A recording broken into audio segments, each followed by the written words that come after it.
ఆపాలి. ఆ sound system effect అయ్యింది. ఒక్కళ్ళు లోపలికి వచ్చినా కుదరదు. అక్కడ ఎవరిని రానియద్దు.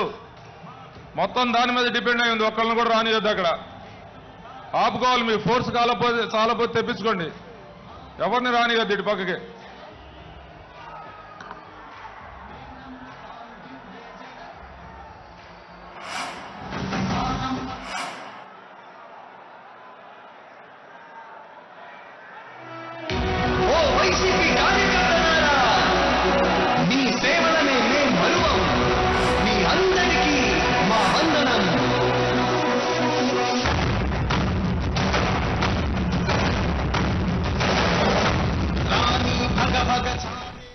కాసేపట్లో మేదరమెట్ల సిద్ధం సభకు సీఎం జగన్ చేరుకోబోతున్నారు.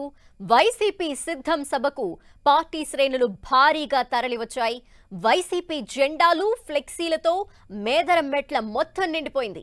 మేదరమెట్ల సిద్ధం సభపైనే ప్రస్తుతం అందరి చూపు ఉంది.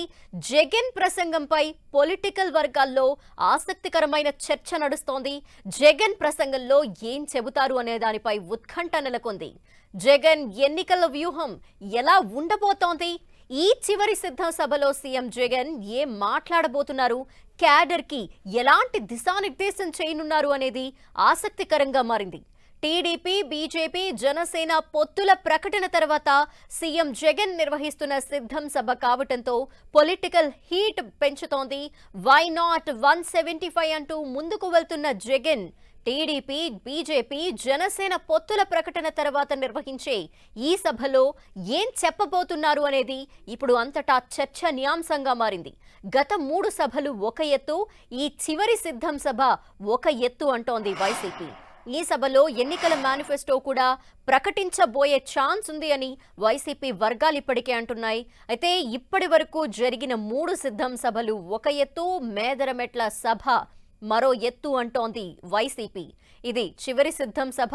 ఈ నేపథ్యంలో ఈ సభలో సీఎం జగన్ ఏం మాట్లాడనున్నారు అని ఉత్కంఠ నెలకొంది. గంట నుంచి గంటన్నరకు పైగా జగన్ ప్రసంగం ఉండబోతోందని తెలుస్తోంది. ఈ ప్రసంగంలో ఏ అంశాలు జగన్ చెప్పబోతున్నారు? టీడీపీ, బీజేపీ, జనసేన పొత్తులపై జగన్ ఎలాంటి వ్యాఖ్యలు చేయబోతున్నారు? తమ ప్రభుత్వం ఏం చేసింది, ఇక ఏం చేయబోతోంది అనేది మరోసారి వివరించబోతున్నారని తెలుస్తోంది. అంతేకాకుండా క్యాడర్ కి జగన్ క్లారిటీ ఇవ్వబోతున్నారు.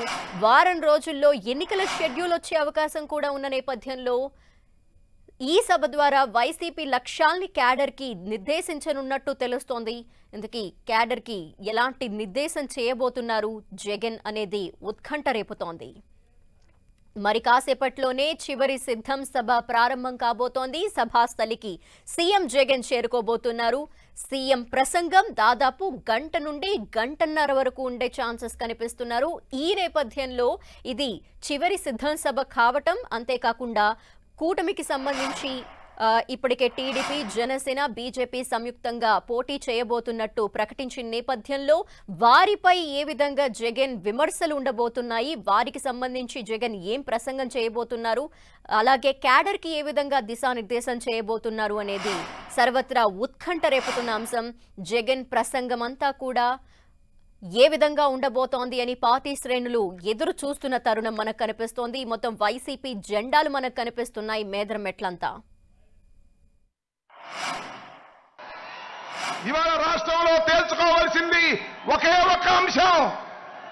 ఈ రాష్ట్రానికి ముఖ్యమంత్రిగా తిరిగి జగన్మోహన్ రెడ్డి గారు కావాలా, లేక 14 సంవత్సరాలు ముఖ్యమంత్రిగా చేసి ఈ ఆంధ్ర ప్రజానీకాన్ని మోసం చేసినటువంటి చంద్రబాబు నాయుడు కావాలా? తేల్చుకోవాల్సినటువంటి సమయం ఆసన్నమైందని మనవి చేస్తున్నా. ఇచ్చిన ప్రతి మాటను నిలబెట్టుకున్నటువంటి మొనగాడు జగన్మోహన్ రెడ్డి గారు. 14 సంవత్సరాలు ఇచ్చిన ప్రతి మాటను తుంగలో తొక్కి ప్రజల్ని మోసం చేసిన మోసగాడు చంద్రబాబు నాయుడు. మొనగాడు కావాలా, మోసగాడు కావాలా? తేల్చుకోవాల్సినటువంటి పరిస్థితి వల్ల ఆంధ్ర రాష్ట్ర ప్రజానీకానికి వచ్చింది త్వరలో అని మనవి చేస్తున్నా. చంద్రబాబు నాయుడు గారు అంటున్నాడు జగన్మోహన్ రెడ్డి గారిని గద్దె దింపేంత వరకు విశ్రమించను అని. రావయ్యా, గద్దె దింపవయ్యా, చూద్దాం రా, సింగిల్ గా రా, ఒంటరిగా రా అంటే నేను ఒంటరిగా రాలేను. నాకు ఒక ఆయన ఉన్నాడు, దత్తపుత్రుడు, నా పుత్రుడు కాకోకుండా ఇద్దరం కలిసి వస్తాము అన్నారు. రావయ్యా, ఇద్దరు కలిసే రండి అన్నాం. లేదు లేదు లేదు లేదు లేదు. ఇంకొక ఆయన ఉన్నాడు, ఆయన కూడా తీసుకుని ముగ్గురు కలిసి వస్తాం అంటున్నారు. సింగిల్ గా వస్తే చితకబడుతాం, ఇద్దరు వస్తే ఇసిరి కొడతాం, ముగ్గురు కలిసి వస్తే ఇసిరి సముద్రంలో ముంచేస్తాం. జాగ్రత్త అని మనం